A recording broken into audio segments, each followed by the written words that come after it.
Chainsaw Man, episode 11. I like this episode. I always like an episode where they introduce new characters, new people, and we see the other members of Division 4 in this episode.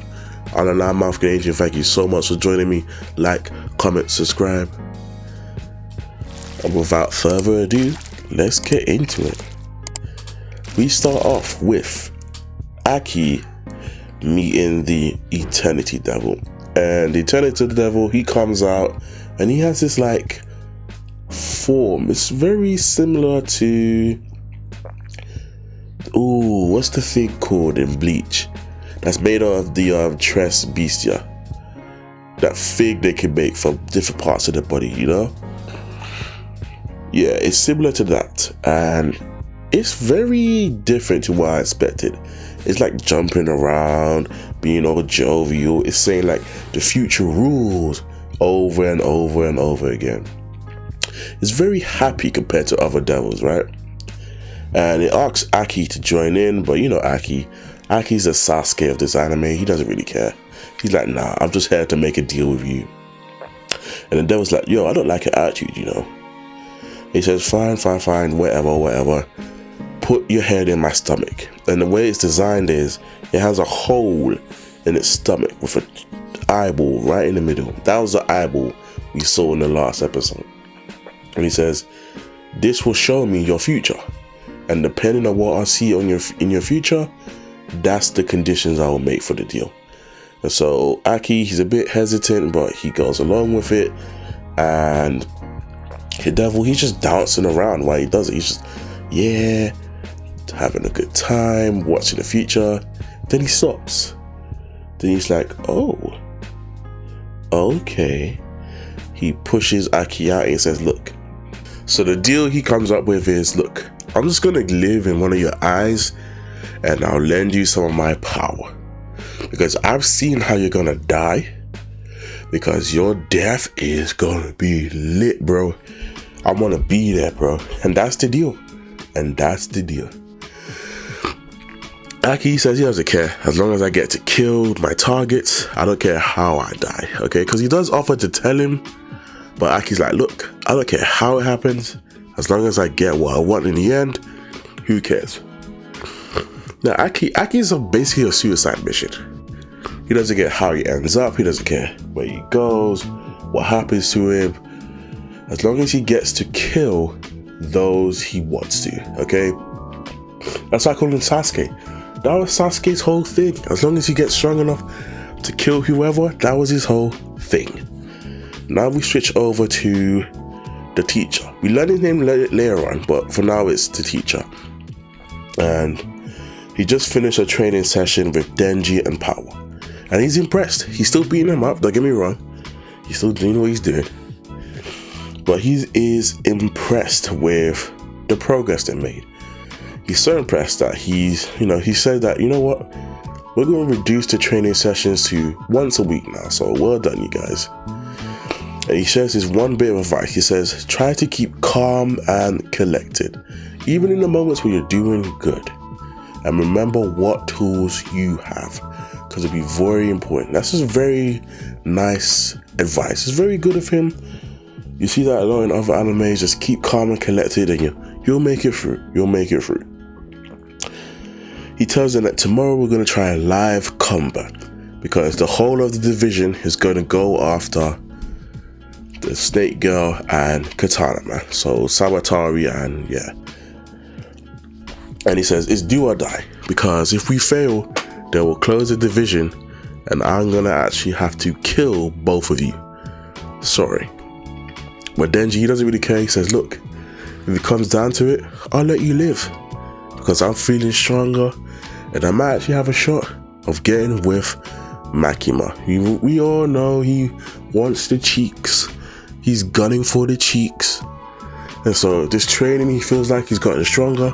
He actually take the teacher. Keep in mind, the teacher has been killing them and bringing them back of his own fruition. So, read into that as you will. Later on, he meets up with Ms Makima. The teacher meets up with Ms Makima, and she's thankful for training those two. She appreciates the time he's given, and he says, well, I'm sick of them already, but I'll admit I've grown used to them. I've grown attached to them. My toys, they fix, they get better. I've grown attached to them. However, he does call a meeting to discuss that public safety knew that this attack was going to happen, and he's accused Ms Makima of the same. Ms Makima is like, she goes, how dare you? I've been attacked too, you know. But he's just like, look, I don't care what you do, as long as it serves mankind in the end. So you can do whatever you want, do it however you want, as long as mankind benefits from it.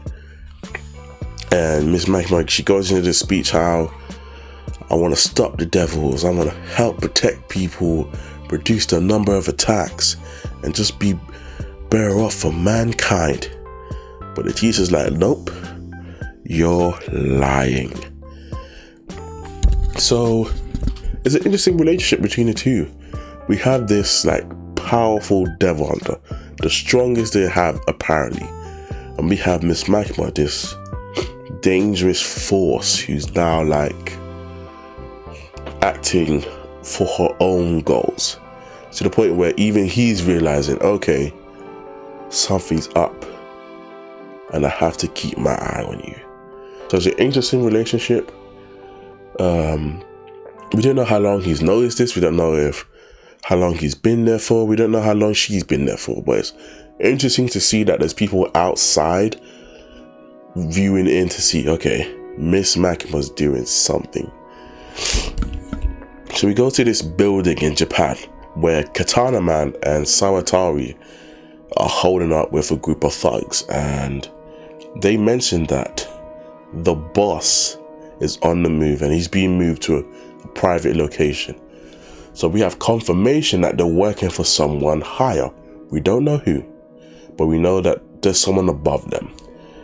And says that Sawatari says nowhere is safe with Ms Makima about. If you don't remember, last episode she killed basically most of them by just using their names. So maybe Sawatari's aware of their ability. Maybe Sawatari knows the type of person Ms Makima is. Maybe there's a past history between Ms Makima and Sawatari. Sorry about that. My nose is just, ugh. I hate having a cold. So Katana Man says, look, we're going to stay put. We're not going anywhere. And they reveal they have a secret weapon. And the secret weapon is they have zombies downstairs. These zombies are made from people who owe his grandfather debts. So when he made the deal with the devil, he turned these people into zombies. He also reveals that he wants one more chance of killing Denji. Remember, Denji killed the grandfather, so there's obviously a debt to be paid between them. See what I did there? Because the grandfather collect debts. Okay, whatever. Kuro's and I've written tendon here. I think it's Tendo. They are taking Aki back to HQ, and they announced that they're going back to Kyoto, and this is probably the last time they see each other. Kyo and Tendo asks, look, we know you're after the gun devil, but are you sure you can actually do it? I mean, you and your people were just taken out by a small group. You were taken out by people with guns, and you want to try to go after the gun devil? They revealed that they joined because of the gun devil, but they're not going after it because they know they're not strong enough to deal with it. But Aki says he doesn't care. He knows it's an impossible task, but he's still gonna do it. He's still gonna go after it. We know that the gun devil killed his parents, killed his little brother, so he's just in it for the revenge. He does not care. So they drop him off and they say, look, fine, I am pissed because you're weak and you're going after the gun devil, but at the end of the day, I hope you make it. And they tell him that, look, just be careful. There are some crazy people in your division. And that's something that's been like revisited and re-looked at over and over again. The theme of being crazy. And when you look at the characters in this division, yeah, it makes sense. It makes sense. We switch over now to Ms Makima. Ms Makima has met up with some members of the yakuza, and he says that, look, we didn't order the attack, we didn't condone, and he reviews details about who they are, what family they're from, and so on and so forth. He even says that they have dealings with the gun devil, that the gun devil, in exchange for money, is giving them ammunition and weapons. So what the hell is the gun devil using money for? It must be a humanoid, because we do see an image of the gun devil. The gun devil is huge, but it's giving them money. I mean, taking money. What is it using it for? And so Ms Makima says she wants the names of everyone, not just the people involved in this. She wants the names of other families, other people connected. And the accuser's like, look, I can't do that, because if I do, this could lead to war, and war is not good for people. Let me tell you something. He goes into this speech about necessary evils, how people in Japan don't like the yakuza, but the yakuza are a better option than other people from other countries coming in and resorting to all sorts of rubbish and illegal stuff. So we are a necessary evil. And so Ms Makima, she takes out this bag, and in this bag she says, I have things that belong to everyone here, from grandparents to wives to sisters. I have their eyes. And when he opens the bag, sure enough, it's a bag full of eyes, my guy. Filled with eyes. Whenever you see a brown bag, don't open it, because it's always going to be filled with some madness. She says, look, I know someone in public safety that can bring them back. There's no problem. Just give me the eyes. Just cooperate with me. Cooperate, man. One of the goons behind her, they touch her shoulder, and she turns around and looks at him, and he just drops dead. He nosebleeds and he just drops dead, scaring off all the other goons in the process. So she says, look, you think you're a necessary evil? That's just an excuse, because if you was, then the government would own you. That's what it means to be a necessary evil, to be on a leash and let out when needed to. So this is maybe how she feels in relation to her position in public safety. Maybe she feels like, cool, I'm on a leash, I'm a necessary evil. Whatever I'm doing is for this goal. So maybe that speaks to what she is. And so this guy coming in saying, look, what we're doing is necessary, it's just like a slap in the face. Like, how dare you? But yeah, this was an interesting scene, especially since she just happened to meet the accuser. So what connection does he have? She just happens to know that there's more involved, and just the fact that she's able to do this type of stuff and get away with it is very interesting. Very interesting. We switch over now to the building that we saw earlier, and the police and public safety have, cordoned off the area. They said, look, we're gonna get them, and it's only going to be it's only going to be Division 4 that's going to handle this operation. But Saratari and Katana Man are like, look, we could kill them, take Denji, get away. And they are determined to make it out there. They don't care who they kill, who they go after, as long as they get the job done. And so Kobeni's there. She's still being her usual self, and she doesn't want to be there. She doesn't. She's had enough. She wants to quit. But orders are orders. Denji and Power, they're like, look, why don't you go home? Me And Power, bro, we've been through training, we went gym, I did 2 push-ups yesterday. We're doing good, we can handle this. The teacher tells Aki that there's only going to be Division 4 going inside and to get ready. So they go inside and the teacher has a meeting with Furuno, I believe, Furuno of Division 2 and Sheena of Perfectual PD. I'm not sure what that is, maybe it's just like the neighborhood police, I'm not too sure, but yeah. And he introduces that, look, most of the people in this division are non-human, and in the event that they try to escape, let me tell you who they are. And so this is just like a little introductory scene introducing the other members of Division 4.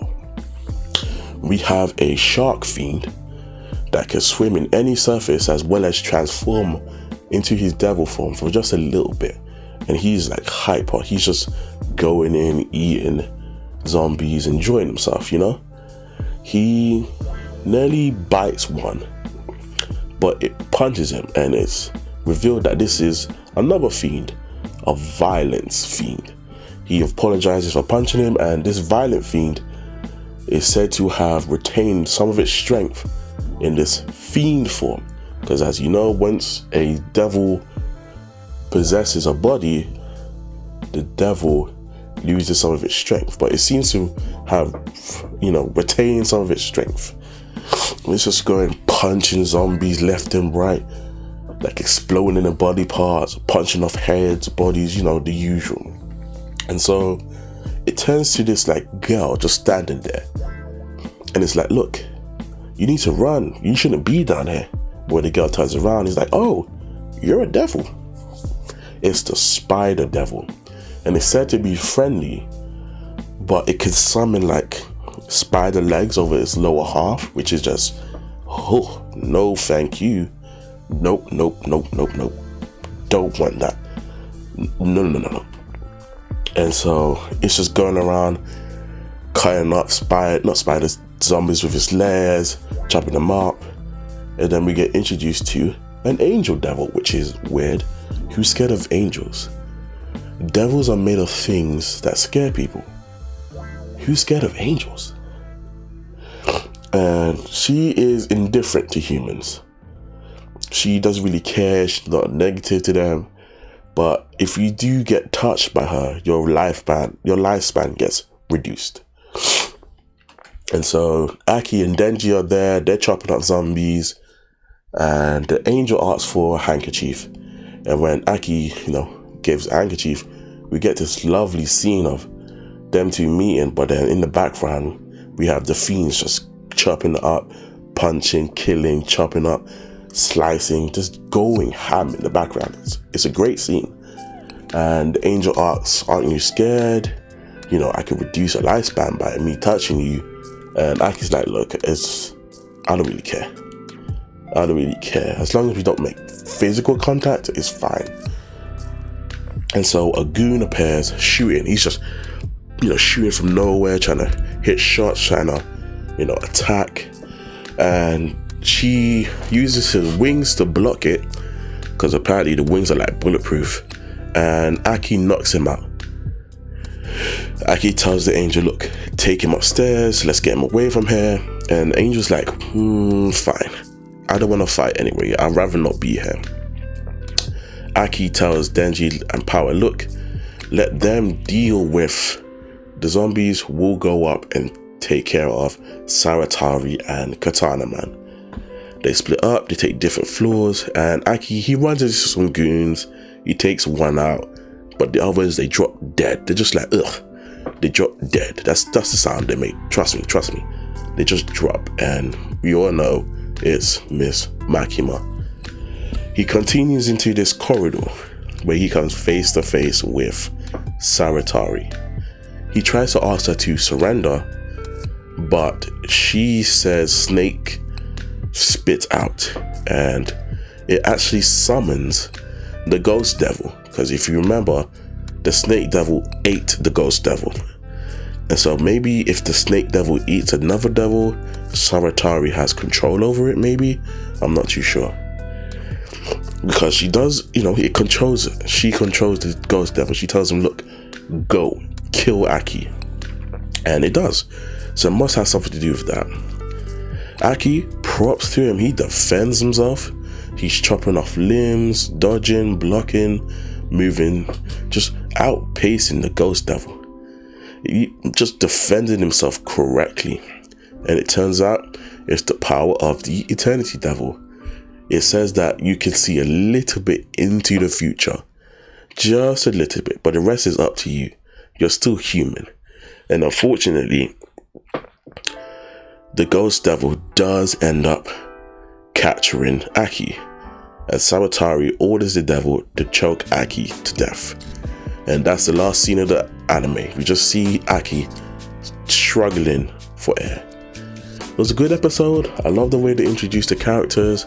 The characters look good. They got good designs, good abilities. Yeah, it's a good episode. I'm going to give it like a 7 out of 10. It's a good episode. Good episode. Let me know what you think in the comment section down below. I'll see you in the next one. Peace.